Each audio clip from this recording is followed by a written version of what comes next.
Hello, everyone, and welcome back to 305 Insights, the Three Amigos edition. Alan, Miguel, Eric here. And unfortunately, we have to discuss the end of the 2023 season, even though it's 2024, of the Miami football Dolphins. 26-7, Kansas City Chiefs. All right, let's just dive in. We suck again. Pretty much. Man. The main takeaway, I think we all know what it's going to be, is the main takeaway was to his last throw. that Vic Fangio needs this game is heavily centered around Tua, and we'll just raw stats: 20 of 39, 199 yards, 1 TD, 1 interception, 2 sacks, 3 rushes for 25 yards, along with 14. He's a fucking athlete. So he's an athlete. I'm gonna start with the man who loves him the most, Eric.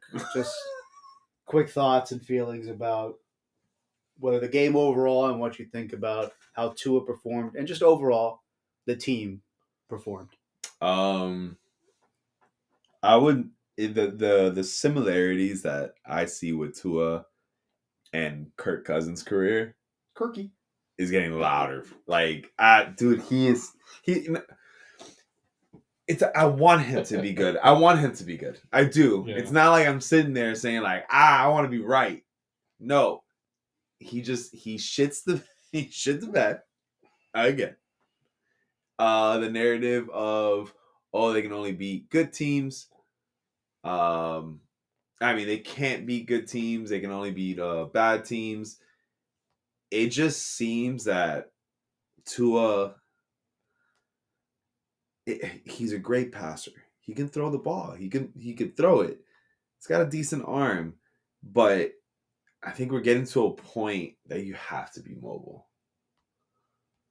Like you can't. The greats right now are extending plays. The elites, they all can extend plays. Patrick Mahomes extends plays. He's not a runner. I mean, yeah, he can run, but he extends a lot of plays. What? I'm here. Now you know what I'm talking about. Yeah. I'm here. Sorry. That was good. You got Josh Allen, you got Lamar Jackson, you got, you can say Jalen Hurts, you can say, even Dak can run around. Yeah, I know that's a separate conversation, but in terms of what you're saying, extend plays, the Dolphins, offense to. If I'm telling you, if we were playing a 7-on-7 tournament of like flag or like touch football, Tua is the guy I'm drafting all day. But it's tackle football and it's 11-on-11, and I'm not drafting him all day. Yeah, like I'm not, and it just the ceiling has been so, like, I've seen it from the day he started. I go, I know he's good, but he's not going to be good enough to go win you a game. Real quick. Before I jump to Miguel, I want to talk about that since the first day you saw him, because I've seen certain people present the idea that this is technically Tua's second season in the league. And hear me out. Because of the whole, I think we're all well aware, Brian Flores did not like Tua. That's a well-known, like, inside the NFL. Like, there's play. Even Fitzpatrick has mentioned it on Thursday Night Football. Because he didn't want him. Like, he didn't want him as quarterback. Correct. But when he was right. When you have a coach who mentally treats you that way and just basically tells you you're not worth anything, even though we spent the 6th or 7th draft pick, whatever it was, on a top 10 draft pick on you, and he just basically looks in your face and is basically saying, I don't care. And then now you have a guy with McDaniel who's shown flashes of brilliance, and you've kind of seen, even if this is the ceiling that Tua has, I mean, first overall in passing yards, even though it's kind of an empty stat nowadays because of how easy it is on offense. But yeah, but Brian Flores saw what all of us see. Like, in order for a team to be extremely successful in the NFL, if you're going to go win the Super Bowl, more than likely you have a top 7 quarterback. Okay, well, all right. My rebuttal to that is Trevor Lawrence an elite quarterback? No. And you're saying that because of this year, or going into this year, did you think he was an elite quarterback?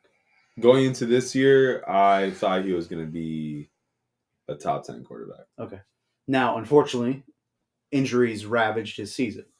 And you saw the before and after. Once he had the ankle, shoulder, all that stuff, he fell apart. But or that Doug Pearson did. To me, it's like 60-40, where it's he was ankle, shoulder, all that stuff really affected, and then Doug Peterson is kind of losing the locker room. Yeah, but we've had this discussion before where it's the environment of, do I think C.J. Stroud is infinitely better than Justin Fields if you put them on an even playing field? I think so. If you put them on an even playing field, or is C.J. Stroud infinitely better? You got to look at the environment that they're placed in. Trevor Lawrence, in high school, college, and in one season when he stayed healthy and he actually had a good coach, showed that he was an elite quarterback. You can't really you can knock that out of someone physically. Justin Fields, high school, college, and then he gets the Chicago Bears, who historically their best quarterback is who? Statistically, Jay Cutler. That's not really no, seriously, but it's not really a franchise that is there, Yeah, I mean, but I'll take Justin Fields over Tua. But why are you saying that? Just because there's more of a ceiling that I can get with Justin Fields than Tua. Okay, but you're saying that because you've seen him play and how he's produced, yet he doesn't have that shown in an NFL season. You've seen flashes of, he can run for 1,000 yards, but he doesn't really pass the ball well. And that's a product of his environment because their offensive play calling is horrendous. Yeah, but that's now we go into the subject of what quarterback you gonna take. There's at least 14 quarterbacks in the league that I'm gonna take over Tua, at least, and that's just me. Well, ballpark. I can get down to the gritty that I can. Yeah. What is Tua gonna give me? I'd rather Kirk Cousins than Tua, just because Kirk Cousins has more experience. Yeah, but he's been quote unquote shitting the bed for 10 years now. Yeah. Okay. And guess what? What is Tua doing? But that's what I'm. So this. I'd rather the guy that has experience over the guy that is starting to get experience. But that's what I'm saying. He's technically 2 full years into the league. Yeah. Versus Kirk Cousins, he's a finished product. Do we believe Tua is a finished product? No. Wait. Do you think Tua? I think, yeah. Let me get you involved here. Oh, wait. Like he's done? Like that? We've seen his ceiling? We're talking about ceilings and no limit, no sky's the limit, whatever. I think what we've seen out of Tua is that's it. This is it right here. This is peak Tua. This is peak Tua. Yeah, this is like Marcus Mariota. This is what we're getting. This is what we're getting out Tua.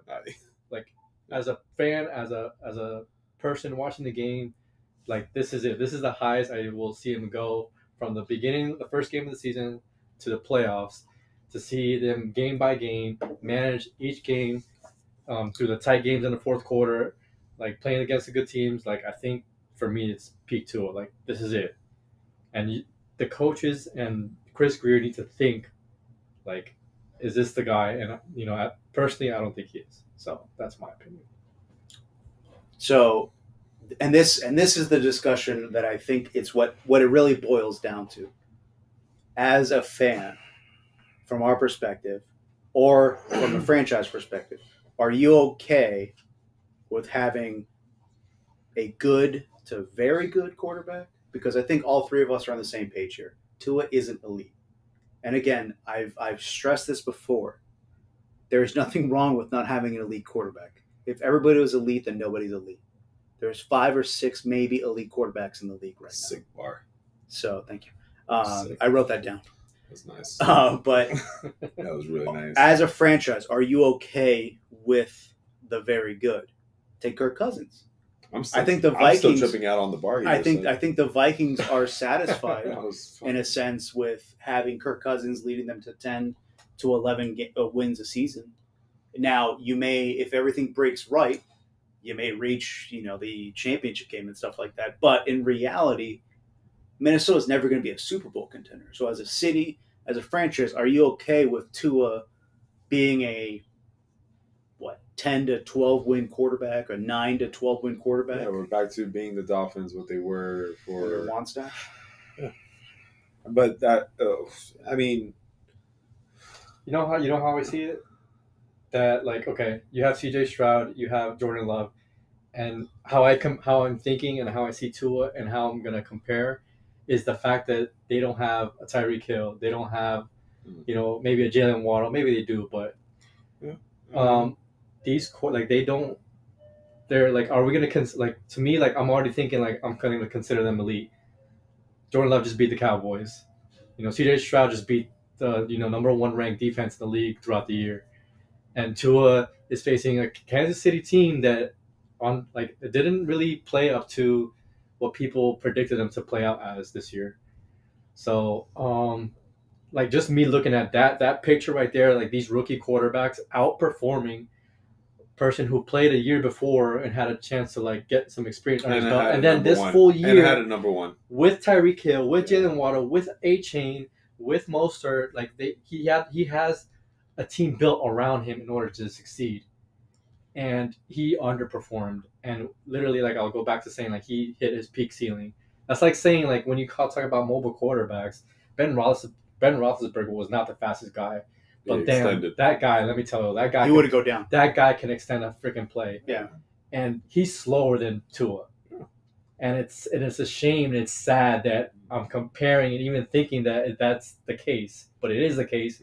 And Roethlisberger is a way better quarterback, in his younger days than Tua is now. Yeah, you would say like Josh Allen. That's like my opinion on Tua and like what I think of him as a quarterback and what the Dolphins should really reconsider like going forward with him. I think to your guys' point, the real concerning part about this Chiefs game is you obviously, Phillips, all those guys, Chubb, everybody were out. That's a given.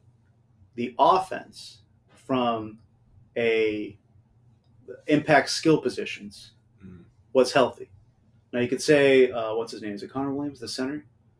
He was out, and Terrence Armstead's a walking, injury list and stuff like that. But for the most part, that line was 80% healthy. I know missing your center, like the cliff that they dropped off of by missing Connor Williams is significant. But unfortunately, at the end of the day, it's the NFL. When you get to game 17, 18, 19, nobody's healthy right now. And the concerning part is this, for the most part, the people saw the field. Again, I know Tyreek was banged up, Waddle's banged up, all this stuff, but you had all the skill players on the field, and the only thing you could do is muster up 7 points. This team, all you hear all season long is speed, speed, speed. I felt like I'm watching like CBS on a Saturday hearing about that stupid SEC speed, as if nobody in the NFL is fast, as if the Dolphins are on another level.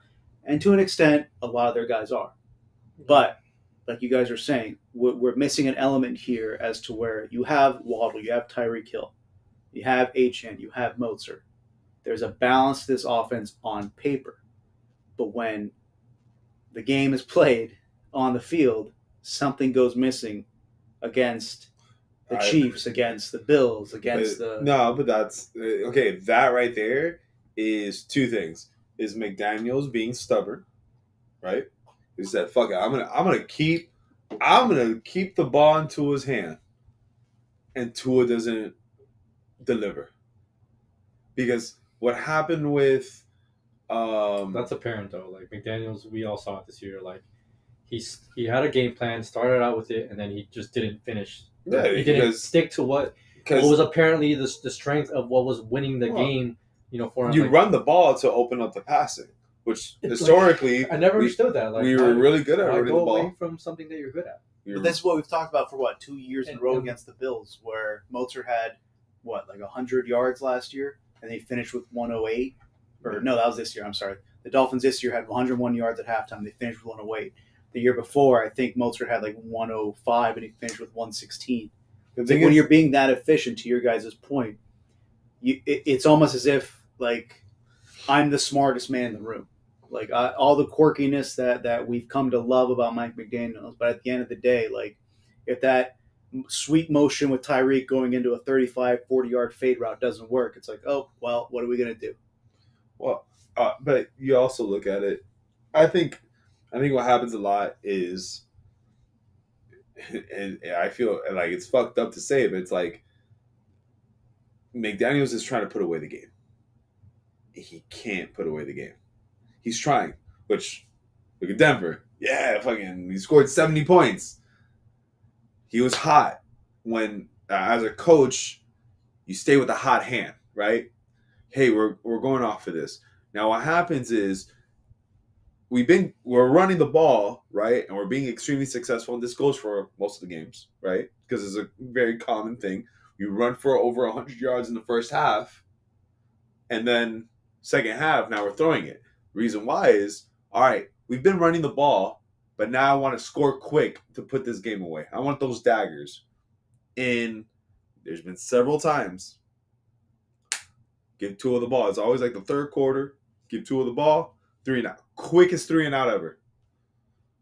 Oh, fuck. Give the ball back. Defense holds up a little bit. Usually it's probably like a 5-minute drive. Score, no score. 5-minute drive. We get the ball back.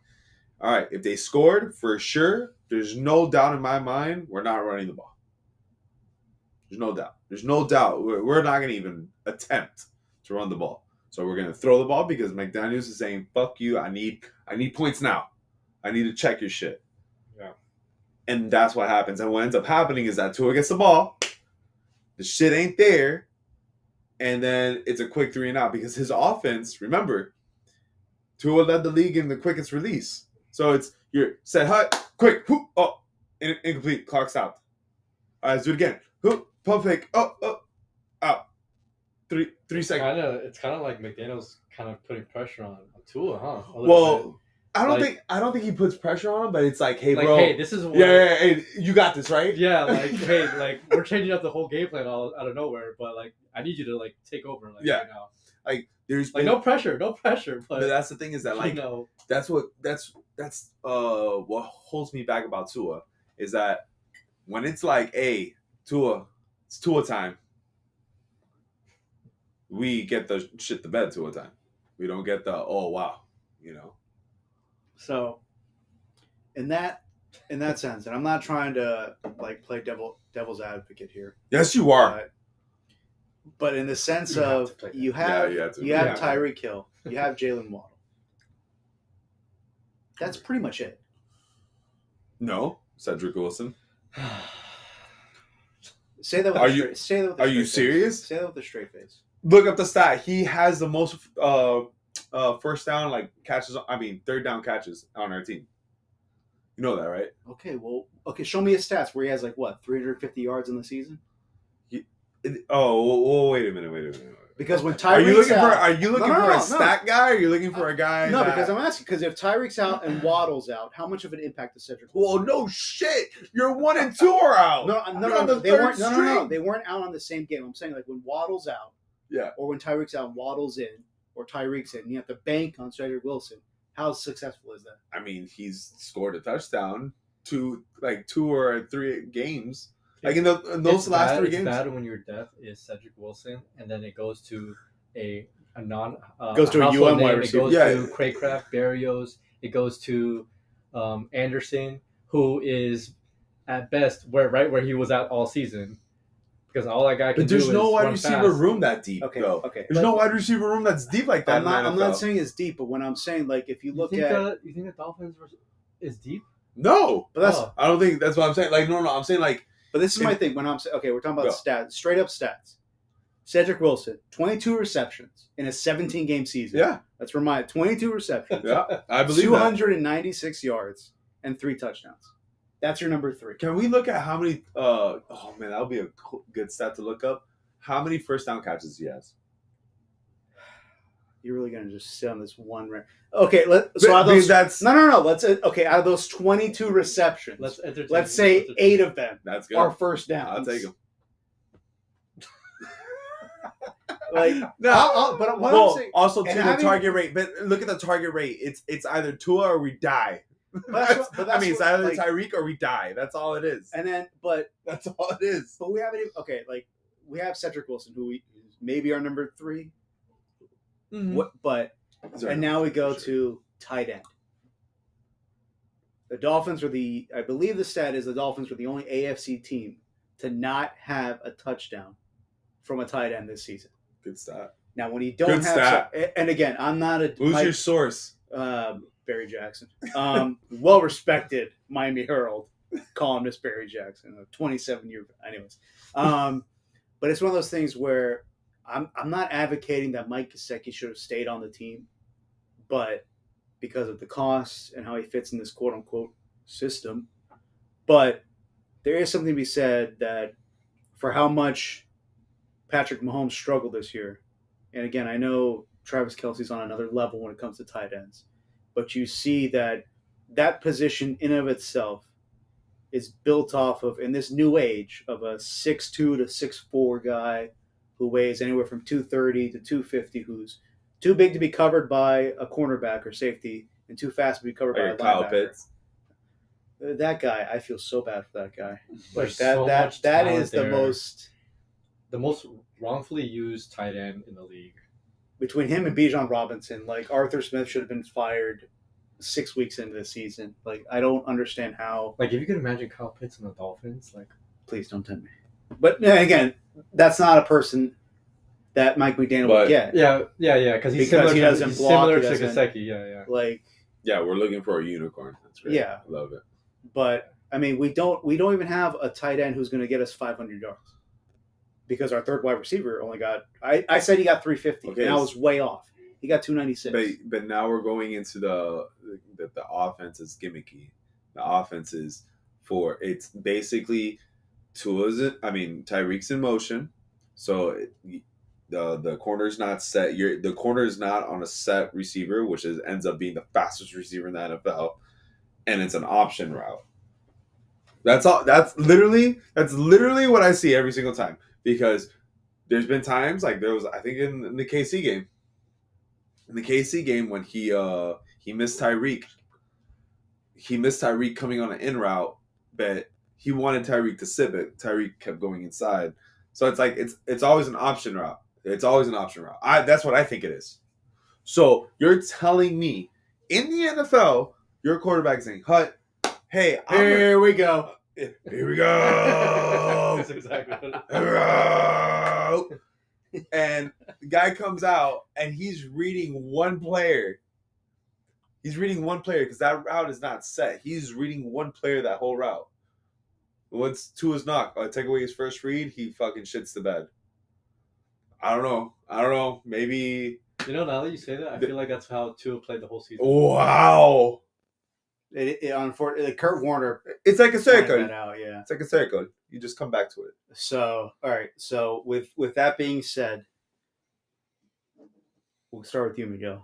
Do you? And we're not going to get into the numbers, just the basic concept. Do you exercise the 5th-year option, and that's it for next year, and see how it plays out, or reports came out already that Chris Greer is saying we're going to have intense talks in the offseason about a contract extension? If you were the Dolphins, not from a fan perspective, let's try to view this from the Dolphins' perspective.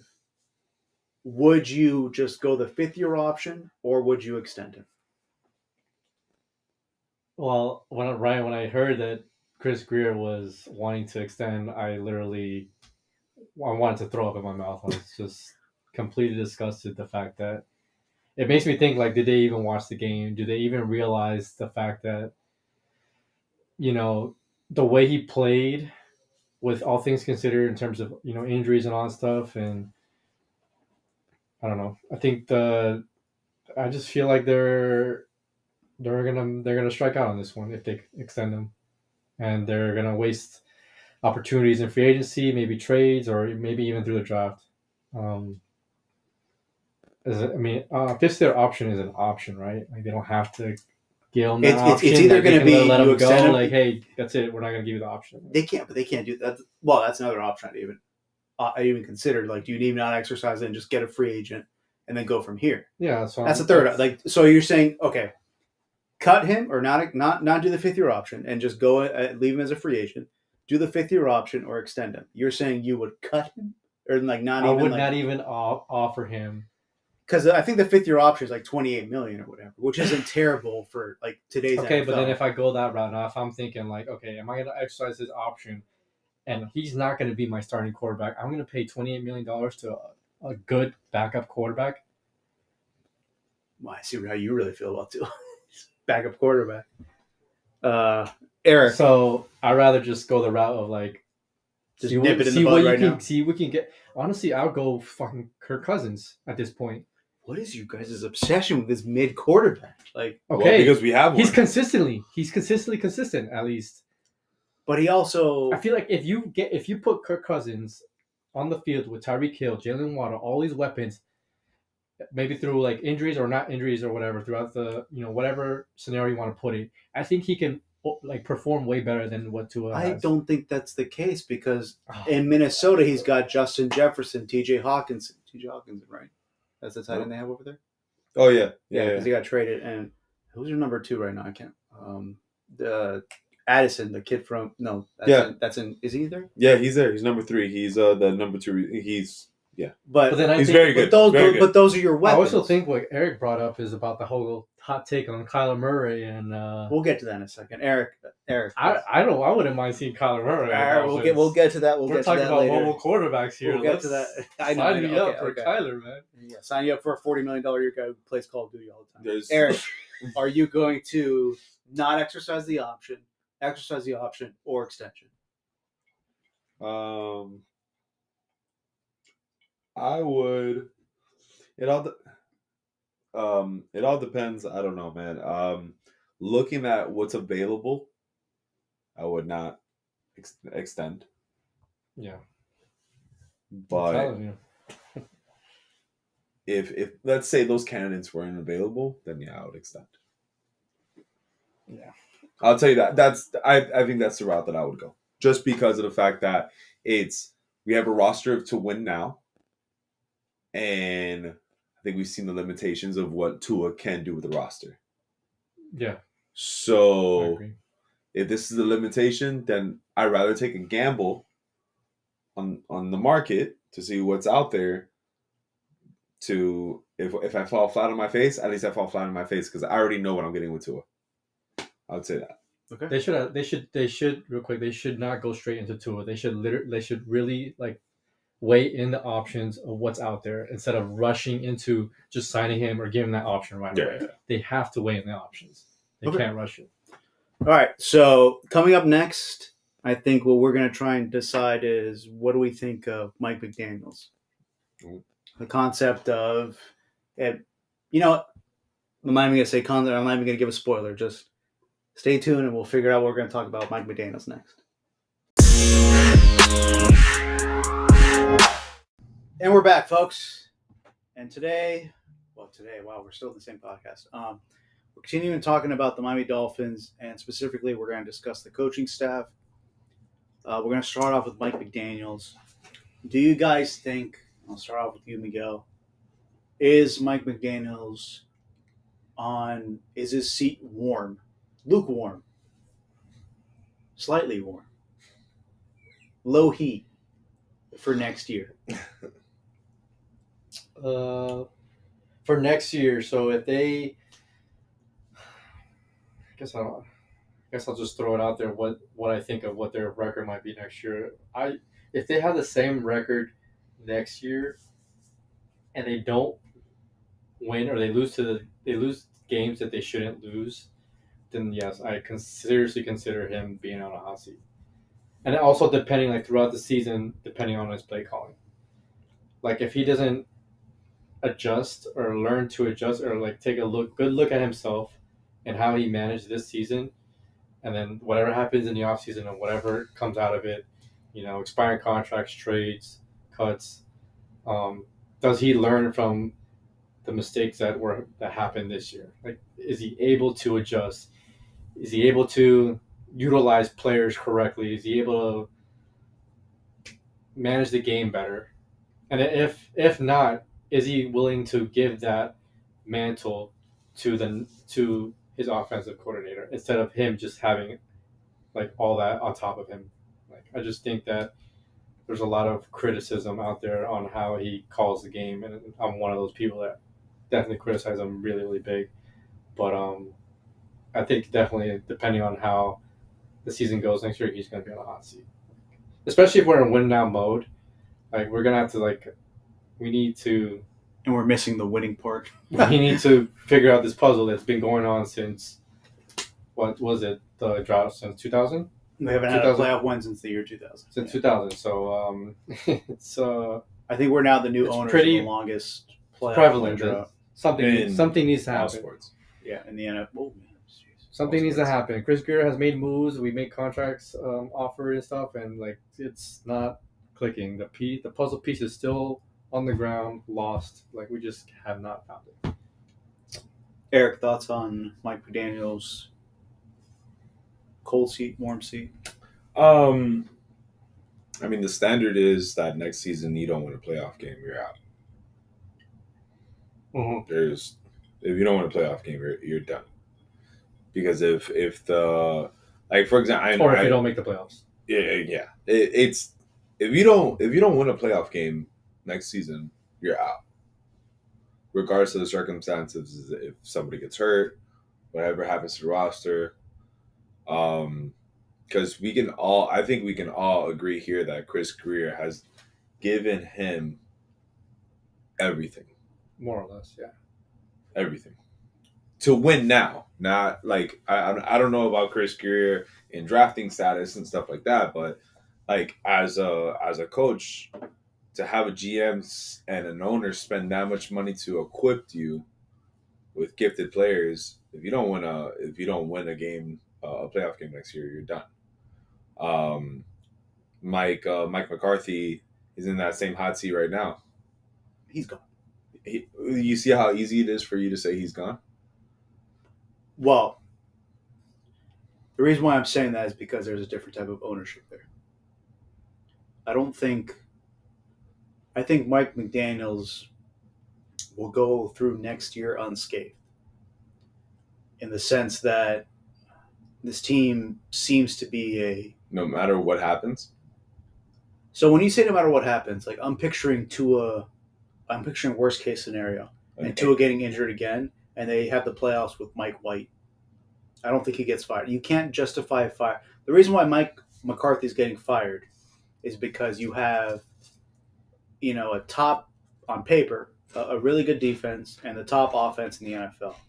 And nobody, well, as far as I know, I don't want to say nobody, I don't want to say infinite, but you had all your key pieces available for the Green Bay game. And regardless of what the final score says or the stats say, you got your, doors blown off. You got beat down. And it gets to a point where, the Coke and the rum aren't mixing together. Oh. And I like that. Another bar. You've got Dak doing all this stuff in the regular season. You got CD doing all this stuff. You've got the running backs doing everything. You've got, Micah Parsons in the defense. Sounds like the Dolphins well. season so far. Just different names. Well, Just okay. saying. Just saying. I know, but Just saying. Are the Dolphins we didn't have our Micah Cowboys Parsons of the AFC? We didn't have our Micah Parsons. We didn't have The our Cowboys are the Dolphins of the NFC. Yeah, that's what I always said. So I said that to Dad, I think. The difference is the Cowboys were, outside of Trayvon Diggs, the Cowboys had their key pieces on defense. And they got their doors blown off.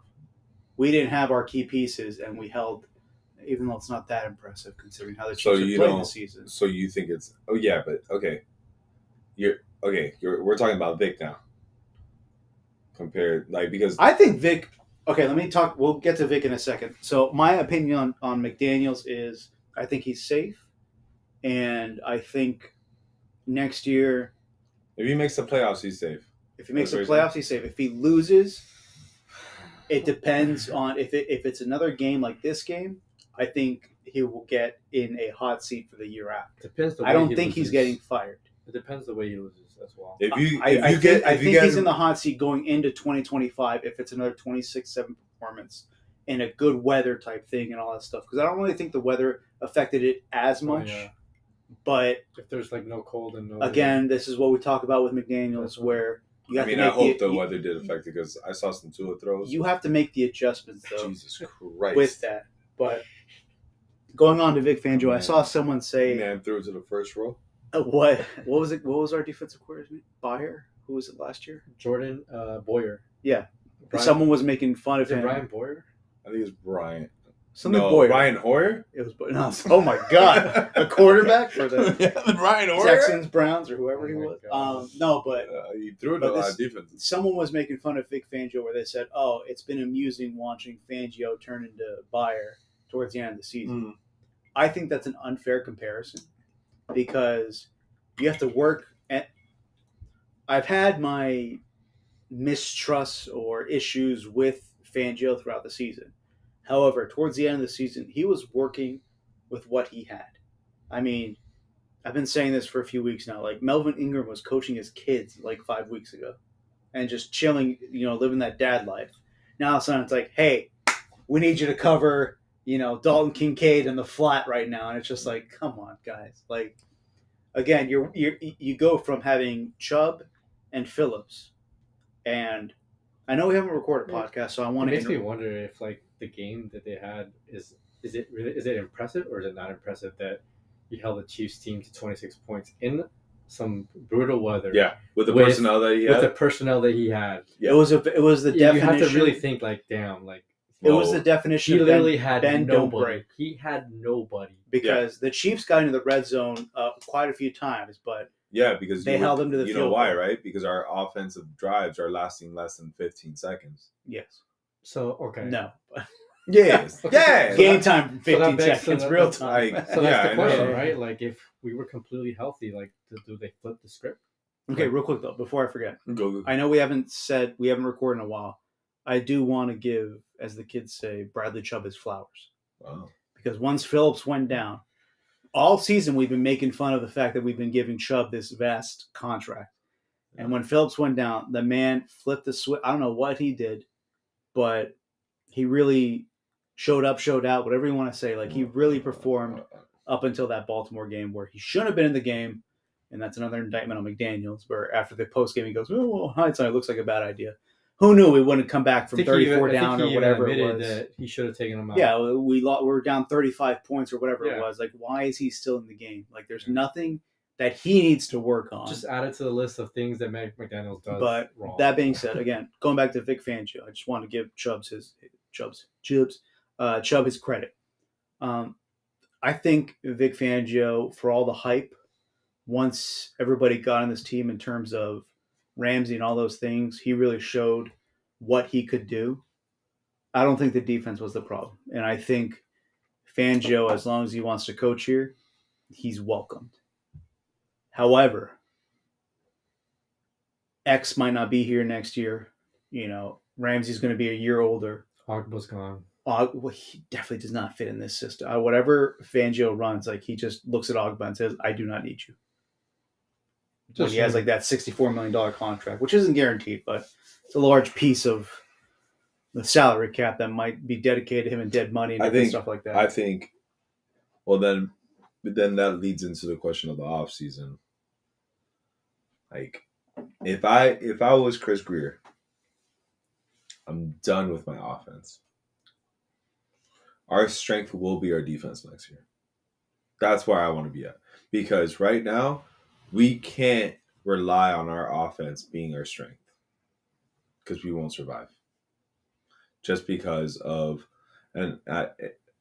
Tua's going to get the blame of it because he's the quarterback. But there's other things that happen in an offense. But we've seen our offense at its best. And we've seen what our offense does when the lights are the brightest.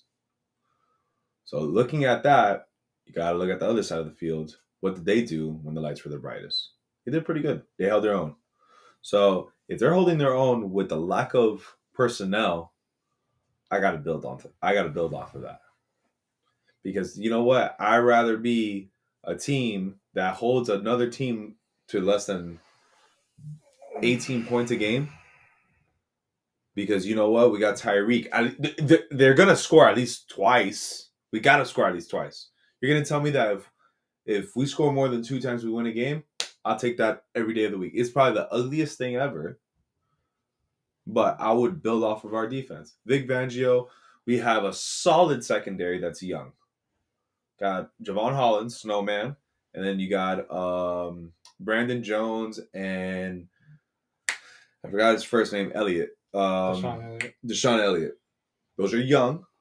Build off of that. You got Jalen as the mentor, the vet, and then X. I know we're probably going to cut X, but that's what I'm saying. Now in this draft or in the free agency, we got to look for that number 2 corner. Well, the draft isn't strong defensively this year in terms of who's going in. But that's kind of curious. What I'm circling to, but what I'm trying to circle to is. We keep McDaniels if we keep Tua, right? Because that's probably what's going to end up happening. It's the knowing easiest. Dolphins. It's the path of least resistance. Yeah. That's going to happen. Because, like you said, you can focus on that. You're done with to your point, you're done with the offense. So Tua, at bare minimum, we're exercising the option. Yep. Move on. Exactly. What do we do with the defense? Yeah. Yep. The defense is where I would focus all the energy on. And then I will tell you this much. Got to get Baker help, man. If the offense doesn't perform to the standards of what we had this year, and I'm just saying the bright lights, I'm just saying like stat-wise, if there's a decrease, effectiveness, he's out. And so Tua, it's a combo deal. Tua and McDaniels are out. Clean house, man. Clean house. You're cleaning house. Baby. You're cleaning house on the offensive side. But you know what? At least our defense will keep us in games. So, again, I know I play the whole devil's advocate thing, but I can honestly see.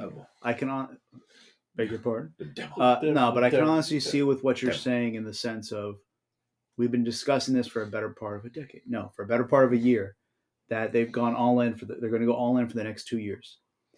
And if it fails, that is the perfect time to reboot for lack of a better way of saying it, reboot the franchise. You get rid of Tua. Tyreek Hill, I mean, he says he wants to retire after this contract. Yeah, he's out. He's out. Whether that's true or not. Next year, that's it. That's what I'm saying. Like next year, there's no more Tyreek Hill. And this isn't one of those things where we're trying to create hot takes. This is a logical pathway of how this team's being built. Ramsey will be gone after next year. Yep. If he's not, he'll be re-signed at a significantly discounted rate.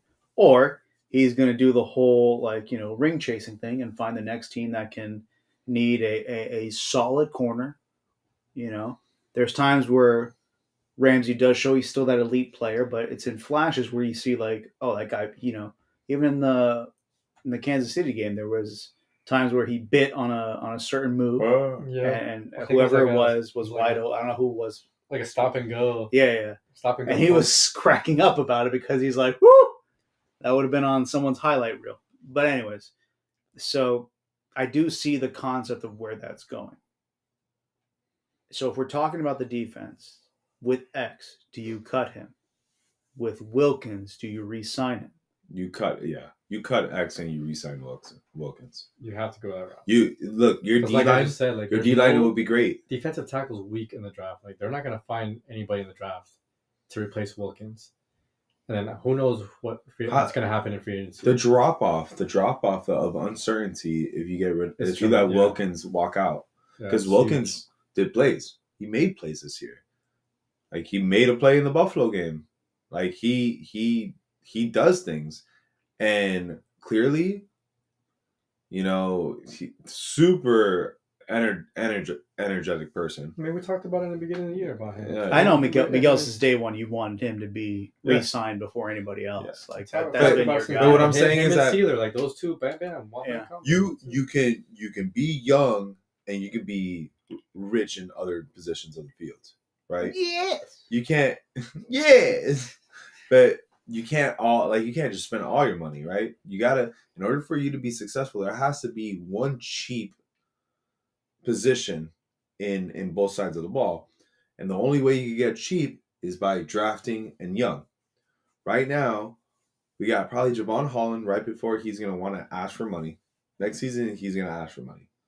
If he's not, I want to be his agent. And like all the secondaries that I mentioned beforehand. You got Jalen Ramsey, probably one more year, he's out. You need to start building now for those corners. You got to build those corners. My voice corners. You got to build for those corners. I'd rather go and draft 4 corners, keep my offense the way it is. If they don't meet they don't meet us halfway when we need them to, I know for a fact that if I'm going to hit the rebuild button, at least my defense, there's seeds planted, and now we're just focusing on the offensive end. All right. To that point, Can I say something to that? go. Yes. You know what sucks is that Fangio, like this system that he has in place, it stall the growth of, like, let's say a Cam Smith, who we drafted high. Oh, that's a good point. That's a point. So like we're preventing this young cornerback that we probably should have used or utilized at some point throughout the season, and let's just like let him play special team snaps. And it begs the question, like, I'm just thinking, is he that bad? I'm sitting here thinking, is he that bad? I'm sitting here thinking to what Eric's saying, like, Vic Fangio is stopgapping these young players, these young cornerbacks from possibly showing something that we actually might need. And if that's the case, then going forward, is the same thing going to keep happening, whether we draft players defensively or sign people in the offseason? Like, I guess there's got to be a lot of evaluation on who we get, so we're not limiting players like Cam Smith, who I thought we drafted him because we were highly the ceiling that we thought of so him. You like, know it was what might really end up high. happening? So it's like he might take an extra spot. So, but wasn't it early in the season where what's his name was getting burned by Nick Needham? Nick Needham wasn't himself either. Like, he didn't really take off. But who was the one who got burned by Diggs in the first Buffalo game, like the whole time? Was that Kohu? Kohu. Yeah, that guy's always there. I will say I do not like Kohu. Like, but that's what I'm saying. Where like you're saying, to me, that's the example of like we drafted this kid Smith, and we're expecting I'm not saying trial by fire here, but at a certain point, you're looking at him getting burned by Diggs all the time and saying, where's the adjustment? What can we do? And it seems like Fangio does. That's my knock on him that I don't like is, Ramsey, you're staying on the right side of the field or the left side of the field the whole time. And whatever happens on the other side of the field, you don't care about. And meanwhile, Diggs is going for 7 for 123 or whatever, 2 touchdowns, whatever he did that game. And we're just like, but we shut down the left side of the field. And it's like, okay, but we're losing. We're getting destroyed. Well, but this goes into the lack of participation we're getting from the offensive side. Like, there was never a game. Oh no, actually no. There was plenty of games that our defense did the don't bend, don't break. I know, but I'm talking about like in that game specifically. You can't say that's the offensive fault when the kid's getting burned every single time that they're touching the ball. Are you talking about recently or like? No, I'm getting to Miguel's point about like we're stunning the growth of young guys. Yes, where that guy's getting burned, and it's like, do we really not have any other adjustments we can make in terms of putting in another guy or has to like be that? The pressure. Come on, man! Remember the Titans, man! Like, just throw somebody in there. Let's see what happens. Yeah, I know, man. What's his name? Like, I think at one point there was Ryan a game Gosling where can't cover. There was a game where I don't know if we were losing or winning, but Ethan Bonner, the white cornerback, that was in the practice squad, got some playing time over Cam Smith in a ball game or whatever it was. And I'm thinking to myself, how is Ethan Bonner, this kid that, like, I don't know, undrafted on the practice squad, getting playing time over Cam Smith, who we high draft pick, like, incredible. Like. Yeah. I don't know. I mean, I just feel that I'd rather take that headache. Like, I feel like I can manage that defensive issue compared to the offense. Because our offense, like I said, it's a very gimmicky offense. So it's not, hey, it's the way that the game looks. At least this is my, from outside looking in. I feel like McDaniel's is making the game just smaller for Tua. Hey, you're looking at this read. You have the best wide receiver. When your offense is heavily favored on one player, that's when issues start to happen. It's all favored on Tyreek. Tyreek gets out. It's not that it's how good Tyreek is to the drop off to the next person. You can have Jalen Waddle try to run that route, what Tyreek did, but now we're trying to replace Jalen Waddle. Who other slot receiver runs that fast? We don't have one. So it's like the offense, Mike McDaniels, that's what I'm saying. Tua and Mike McDaniels is a combo deal. If they don't make it next year, they're both out, and you rebuild the offense, and you get yourself a defensive-minded coach, maybe. But those don't really work in today's NFL. But D'Amico Ryans is not It's the a diamond in norm. a rough right there. It's man. not the love norm. that man. I Like, don't even know him. like you look at all the successful coaches right now. I mean, in the playoffs, for the most part, they're offensively minded head coaches. It's very difficult. Again, outside of D'Amico Ryans. Mm-hmm. Everybody's pretty much offensive philosophy. Because they got a quarterback, right? Dolphins get Harbaugh. I mean, I think that could have happened a few years ago. You got the Bucks, right? But yeah, but that's not like that. That's not a playoff team? That division's a fake That's not a division. playoff. That division's a fake division. It's not a playoff team. What do you guys think of this scenario? And we'll kind of, I guess, wrap up with this just in terms of the future of this team. We've been talking about X, and I think we all believe that Armstead is a high quality player when he's on the field. or healthy. He's never done a practice, I think. But I believe if you cut practice. if you cut X and you cut Armstead, it's a total of like $12 million in dead money, as opposed to like the 44 some odd million that you're paying them over the next few years. Yeah. Would you guys be opposed to the idea of cutting both of those guys and letting someone like Miguel said, Smith, or any of these young kids, or signing, one of these, I'm not saying like a Darius Slay or something like that, but like maybe one of these older cornerbacks or something like that, just to play 1 year and again bridge that gap to see what do we do in 2025.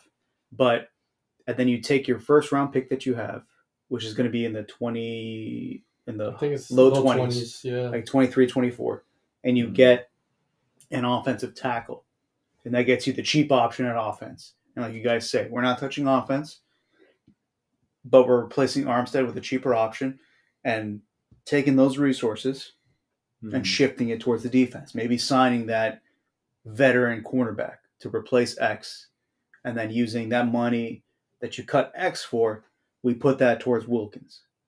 Different things like that. But if that doesn't pan out, we need linebacker help.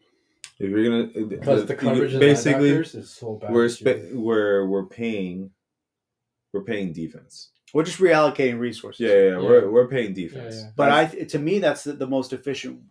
Unless you guys think of another, that's the most efficient way of reallocating resources. I think Armstead. He's gonna do us the favor, and he's gonna retire.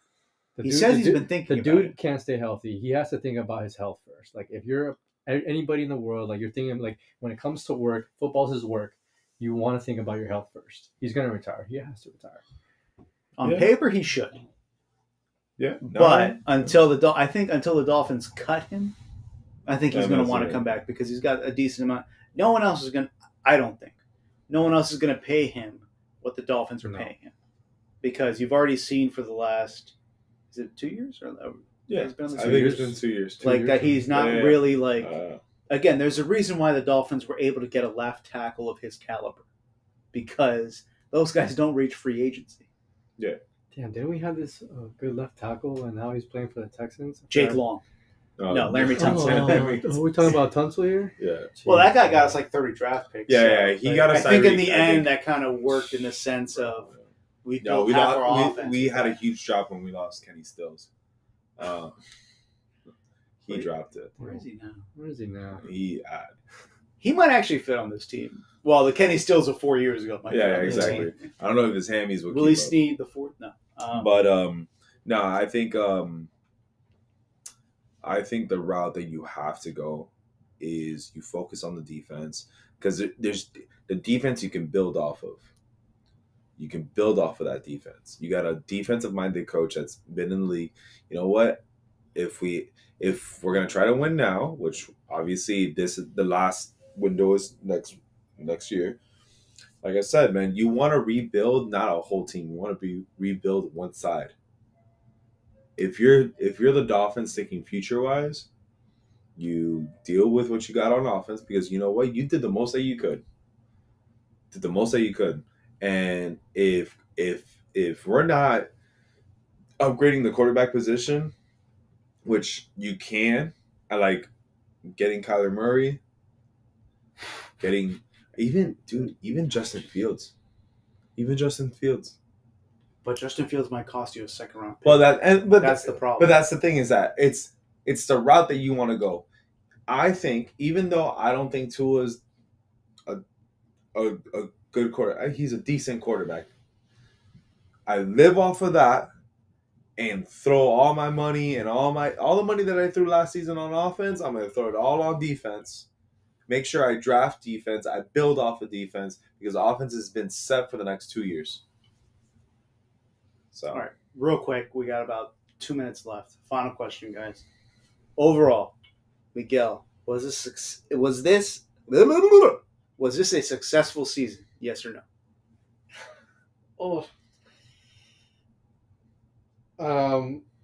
You could point out certain things about the team, but I think my initial answer is going to be no. My initial answer is no. It was not a successful season. That's my opinion. Eric, yes or no? No, we didn't win the Super Bowl. Dear God. Okay. No, we won a playoff game. Yeah, we didn't even win a playoff game. I'd rather you lead with that part. Or no, we didn't win against Tennessee. We didn't win the division. We didn't win That's the division. true, because we did say that take was looking really good like 5 weeks ago, where I said the Bills weren't going to be as good as everybody expected. I was sitting pretty on that take. Yeah, and they were not. And then they went 5-0. They're hot. And I'm telling you, steal the bet right there. Super Bowl champs. Who? Bills. The Bills? Watch. Wow. We're really, with a minute left in the podcast, you're calling a hot take Bills win the Super Bowl. I was going to say Ravens win the Super Bowl. Ravens win the Super Bowl. Well, you guys know who I'm going with. The Niners. The Fighting Shanahans. I mean, the Niners? Yeah, he's the almost won the big game coach. He's really good at that. How dare you? Think about it. If the Niners win, they're winning with Brock Purdy. Who's Brock Purdy? Better than Tua. Yeah. Amen, brother.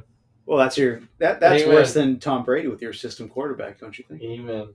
It's not the system, folks. I'm just going after Eric. But anyways, boys, that was a great session. We'll probably do another one shortly. Just, again, diving into the overall NFL landscape that's happened, what may be going on at the Super Bowl. So, great session, guys. Thanks for joining us on 305 Insights. Signing off for Miguel, Eric, I'm Alan. Have a good one, folks, and we'll see you on the next one. Yep.